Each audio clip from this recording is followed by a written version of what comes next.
அன்பு சகோதர சகோதரிகளே, சமீபத்தில் எங்கள் சபையில் மூத்த ஐயா அவர்கள் இறந்துவிட்டார்கள்.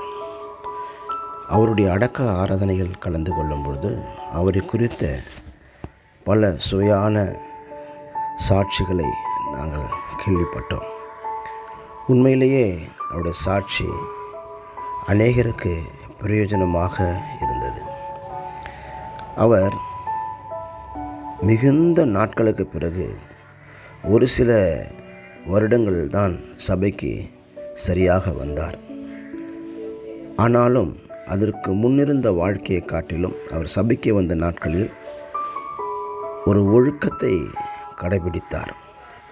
குறித்த நேரத்துக்கு வருவது, ஆராதனையில் கலந்து கொள்வது, கம்ப்ளீட்டாக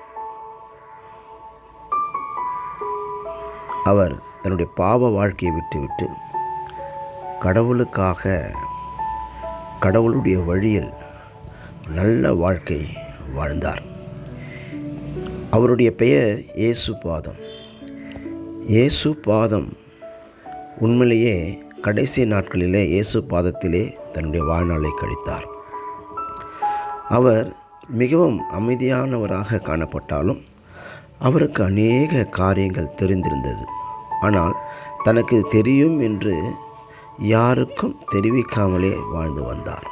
பிரியமானவர்களே, இன்றைக்கு இப்படிப்பட்ட சாட்சிகள் ஆண்டவரை ஏற்றுக்கொண்ட பிறகு ஆண்டவருக்காக வாழும் ஒரு வாழ்க்கை, ஆண்டவர் நாமத்தின் மகிமைக்காக வாழும் வாழ்க்கை, அவருக்கு சாட்சியாய் வாழ்கிற வாழ்க்கை நிச்சயமாகவே நாம் கற்றுக்கொள்ள வேண்டும்.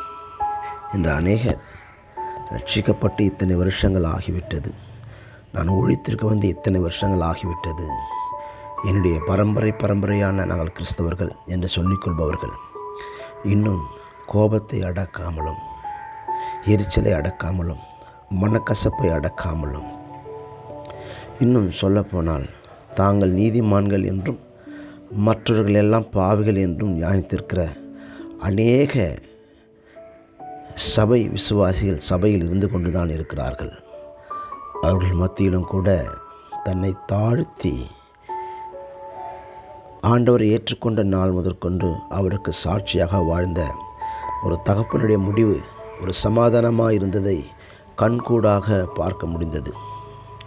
ரட்சிக்கப்படாமல் தூர இருந்த அவருடைய இளைய மகன் தகப்பனுடைய சாட்சியை கேட்டு கண் கலங்கினதை நாங்கள் அனைவருமே கண்டோம். பிரியமானவர்களே, நம்முடைய வாழ்க்கை பயணத்திலே நாம் எதை சாதித்து விட்டோம் என்று இருமாப்பாக இருக்கிறோமோ அதெல்லாம் ஒன்றுமே கிடையாது. ஒவ்வொரு நாளும் தேவ கிருபையோடு அவர் நாமத்தின் மகிமைக்காக சாட்சியாக வாழ்ந்து காட்டுவதுதான் உண்மையான ஆவிக்குரிய ஜீவியமாயும் கிறிஸ்து விரும்புகிற வாழ்க்கையாகவும் இருக்கிறது. தேவன் தாமே உங்களை ஆசீர்வதிப்பாராக.